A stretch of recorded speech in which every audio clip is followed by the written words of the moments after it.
بسم اللہ الرحمن الرحیم رب اشرح لی صدری ویسر لی امری واحلل عقدۃ من لسانی یفقہوا قولی رب زدنی علما رب زدنی علما رب زدنی علما۔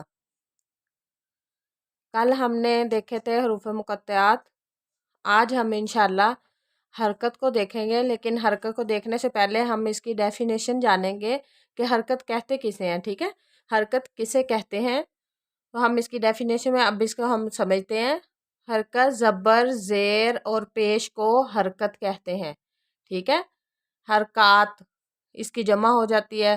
حرکت زبر زیر اور پیش، زبر ہمیشہ حرف کے اوپر ہوتی ہے، زیر ہمیشہ نیچے آتی ہے اور پیش اوپر ہوتی ہے، ٹھیک ہے؟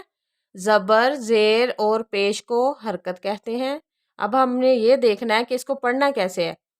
اس کو پڑھتے وقت حرف کو نہ لمبا کرنا ہے، نہ جھٹکا دینا ہے اور نہ مجہول پڑھنا ہے، ٹھیک ہے؟ بلکہ اسے نرمی کے ساتھ پڑھنا ہے۔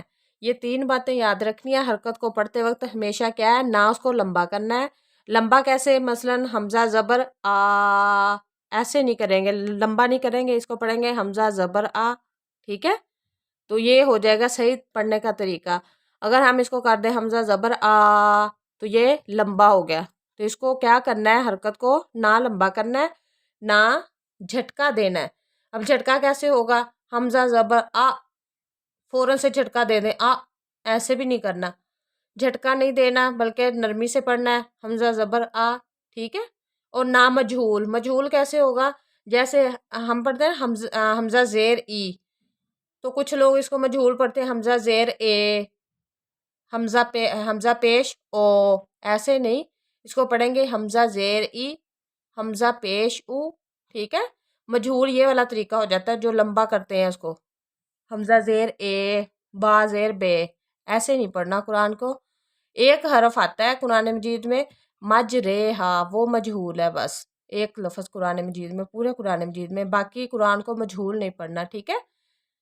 اس کو حرکت کو جب بھی پڑھنا ہے ہمیشہ اس بات کا خیال رکھنا ہے کہ نہ تو لمبا کرنا ہے اور نہ جھٹکا دینا ہے اور نہ مجہول، یہ تین باتیں اس میں یاد رکھنی ہے حرکت میں۔